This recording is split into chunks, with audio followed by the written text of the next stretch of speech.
Veamos ahora los esfuerzos en cilindros presurizados. En los recipientes cilíndricos presurizados, cilindros hidráulicos, cañones de pistolas y tubos de conducción de fluidos a altas presiones, se desarrollan esfuerzos radiales y tangenciales con magnitudes que dependen del radio del elemento bajo consideración. Al determinar el esfuerzo radial y el esfuerzo tangencial, se supone que la elongación longitudinal es constante alrededor de la circunferencia del cilindro. En otras palabras, una sección recta o plana del cilindro permanece plana después de ser sometida a un esfuerzo. Aquí tenemos el caso de un cilindro sometido a una presión interior con un radio RI interno y un radio R0 externo, en donde no solo tenemos presión interna, sino que también tenemos presión externa. Como dijimos, el radio interior es RI, el radio interior R0, la presión interna PI y la presión externa P0. Los esfuerzos tangencial y radial existen y sus magnitudes son sigma T y sigma R, que dependen de la presión interna y externa y de los radios R0 y RI, y por supuesto el radio en el que estamos calculando tanto los esfuerzos tangenciales como los radiales. En el caso especial, que en general tenemos que la presión externa es igual a 0, la ecuación queda más simplificada, tanto para los esfuerzos tangenciales como para los esfuerzos radiales. Y la distribución de esfuerzos radiales, en este caso, los esfuerzos radiales, por supuesto, son los que están apuntando hacia el radio, los esfuerzos normales, decrecen a medida que nos acercamos al radio exterior, en donde es 0. Esto para el caso de la presión exterior igual a 0, que es el caso más típico. Algo así sucede para los esfuerzos tangenciales, que estarían en la dirección tangencial, es máximo en el interior y va decreciendo hacia el exterior. Algunas veces debe considerarse también que existe esfuerzo longitudinal cuando el propio recipiente a presión toma las reacciones en los extremos debido a la presión interna. Este esfuerzo tiene la siguiente fórmula. Esto es el caso en el que el cilindro a presión está confinado en la dirección longitudinal. Entonces, en lugar de estirarse en la dirección longitudinal, lo que hace es tomar carga y esfuerzo en esa dirección, que no es el caso más típico.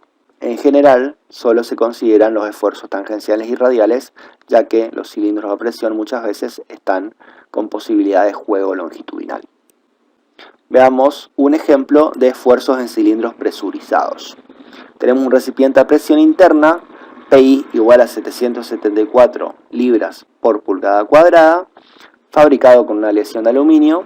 El tubo tiene un diámetro exterior de 8 pulgadas y un espesor de pared de 1/4 de pulgada. Me pide calcular los esfuerzos en el recipiente. Por supuesto, tenemos que utilizar las fórmulas cuando tenemos presión externa 0, y los esfuerzos máximos en el recipiente, como dijimos, van a estar a un radio R igual a el RI interno, tanto para el tangencial como para el radial. Vamos a las fórmulas. Ponemos el radio externo, que sería el diámetro 8 dividido 4, que está aquí, y el radio interno, que sería 4 menos el espesor de la pared, o sea 1/4 de pulgada, 3,75 pulgadas. Y ese valor para el esfuerzo tangencial máximo, que es este de aquí, en el radio interno, va a dar 12.000 libras por pulgada cuadrada. Lo mismo hacemos para el radial. En este caso, si simplificamos la expresión y la trabajamos un poquito, vemos que el esfuerzo radial será igual a menos la presión interna, es decir, menos 174 libras por pulgada cuadrada. Veamos ahora cómo calcular los esfuerzos en anillos rotatorios. Muchos elementos rotatorios, como los volantes de inercia, los rotores de ventiladores, entre otros, pueden simplificarse si se les analiza como anillos rotatorios para determinar los esfuerzos. Cuando se aplica este enfoque, hay que determinar que existen los mismos esfuerzos tangenciales y radiales como en la teoría para cilindros de pared gruesa, excepto que los esfuerzos se deben a las fuerzas inerciales que actúan sobre todas las partículas del anillo y no a la presión interna del tubo. Los esfuerzos tangencial y radial así determinados están sujetos a las siguientes restricciones. El radio exterior del anillo o disco es grande en comparación con su espesor. El radio tiene que ser 10 veces o más el espesor. El espesor del anillo disco es constante y los esfuerzos son constantes sobre el espesor. Bajo estas hipótesis, los esfuerzos son sigma tangencial y sigma radial, que por supuesto dependen de los radios R0 y RI. El radio en el punto que estamos analizando, R, la densidad del disco, la velocidad angular omega y el coeficiente de Poisson mu, tanto para los esfuerzos tangenciales como para los radiales. En el caso de un disco rotatorio, cuando tenemos disco y no anillo, se considera que RI es igual a 0. Veamos ahora los esfuerzos por efecto de la temperatura.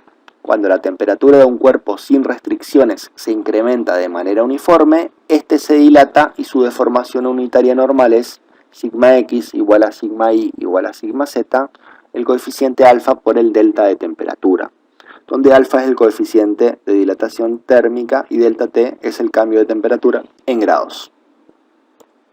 Si una barra recta se restringe sus extremos para prevenir la dilatación longitudinal y luego su temperatura se somete a un incremento uniforme, se desarrolla un esfuerzo de compresión debido a la restricción axial.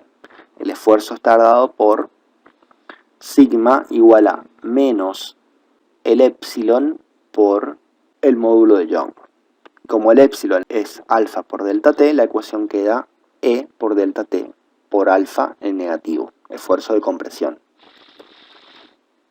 De manera similar, si se restringen los bordes de una placa plana uniforme y su temperatura también se somete a un incremento uniforme, el esfuerzo de compresión que se desarrolla en la placa está dado por la ecuación sigma igual a menos alfa delta t por E sobre 1 menos el coeficiente de Poisson.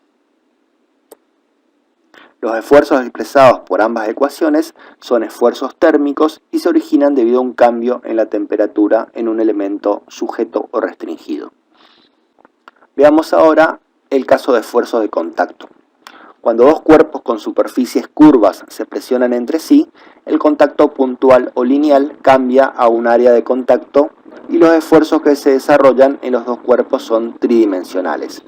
Es decir, cuando tenemos dos superficies en contacto, el contacto implicaría una línea. Si tenemos además una fuerza que trata de unir los elementos, esa línea o punto se convierte en una sección. Por ejemplo, los esfuerzos de contacto se originan en el contacto de una rueda y un riel, en el árbol de levas y los balancines, en los dientes de engrane acoplados y en la acción de los cojinetes de bolas. Todos estos son casos de esfuerzos de contacto en el diseño mecánico.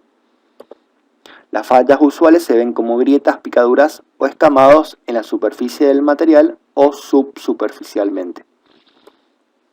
El caso más general del esfuerzo de contacto ocurre cuando cada cuerpo en contacto tiene un radio de curvatura doble, es decir, cuando el radio del plano del rodamiento es diferente del radio de un plano perpendicular y ambos planos pasan por el eje de la fuerza de contacto, el típico caso del rodamiento de bolas, entre la pista y las bolas del rodamiento. En este curso solo vamos a considerar dos casos especiales de esferas y cilindros en contacto. Veamos el caso de el contacto esférico entre dos esferas. Cuando dos esferas sólidas de diámetro de 1 y de 2 se presionan entre sí con una fuerza F, como se ve en esta figura, se obtiene un área circular con un radio A. Es decir, el punto de contacto se transforma en un área, en este caso sobre el plano IX, de forma circular. Si E1, mu1 y E2 y mu2 son las constantes de Young y coeficiente de Poisson, el radio de esa área de contacto está dado por la ecuación siguiente, en donde aparecen la fuerza de contacto, los módulos de elasticidad, los coeficientes de Poisson y los diámetros de 1 y de 2.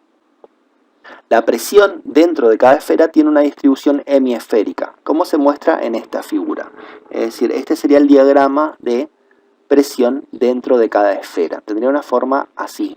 La presión máxima que ocurre en el centro del área de contacto es 3 veces la fuerza sobre 2pi por ese radio del área de contacto A al cuadrado.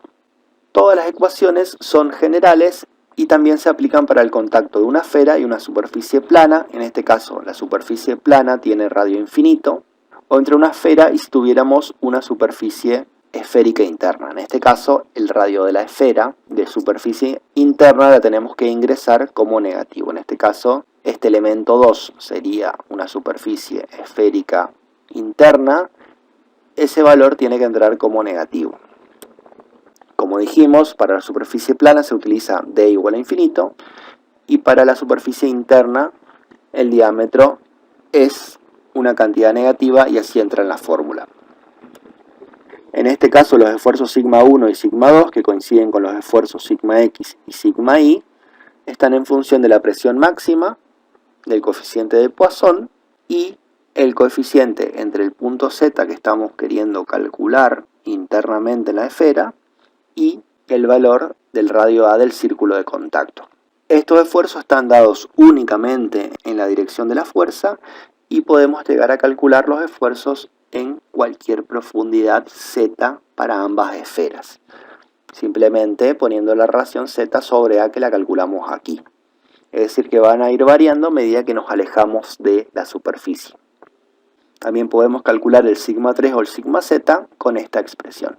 Recordemos que los ejes X y Z son estos de aquí.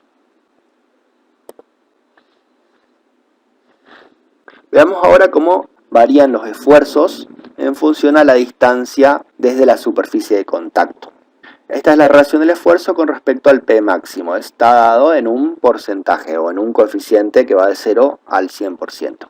Vemos cómo los esfuerzos sigma X, sigma Y y sigma Z se van achicando a medida que nos alejamos de la superficie de contacto, es decir, que los esfuerzos normales máximos estarán sobre la superficie de contacto, pero el esfuerzo tangencial máximo, tau máximo, se da un valor de aproximadamente 0,48 del área, para el caso de dos esferas en contacto. Este valor es aproximadamente 0,3 veces la presión máxima. Se ha demostrado que en muchos elementos, o en realidad en la mayoría de los elementos mecánicos, las fallas se dan por el esfuerzo tangencial máximo a una distancia de aproximadamente 0,5 de A. Por lo tanto, muchas veces es necesario calcular este tau máximo más que los esfuerzos normales. También cabe aclarar que todos los esfuerzos normales son esfuerzos de compresión. Veamos ahora el caso de contacto cilíndrico. Ahora, como su nombre lo indica, el contacto se da entre dos cilindros de longitud L, diámetros de 1 y de 2. El área de contacto es un rectángulo angosto de ancho 2B, o sea, acá si tendríamos un punto y empezaríamos a forzar el contacto, esta línea de contacto se convertiría en un rectángulo de ancho 2B. Y longitud, por supuesto, L, el largo de los cilindros. La distribución de la presión es elíptica, como esta figura lo indica, y el semiancho B de ese área de contacto está dado por la fuerza, por la longitud, coeficiente de Poisson, diámetros de 1 y de 2, y los módulos de Young de ambos elementos. La presión máxima será 2 veces la fuerza dividido pi por B por L, y los valores de los esfuerzos sigma X, sigma Y y sigma Z tendrán esta forma. Por supuesto, estarán en función de la coordenada Z desde el punto de contacto, o en realidad el plano de contacto, hacia el interior de las esferas. De la misma forma tenemos una distribución en donde el sigma X, el sigma Y y el sigma Z van cayendo a medida que vamos hacia el centro de las esferas, y el valor del cortante máximo se da aproximadamente a 0,8 veces el ancho B, y su valor máximo también es de aproximadamente 0,3 la presión máxima.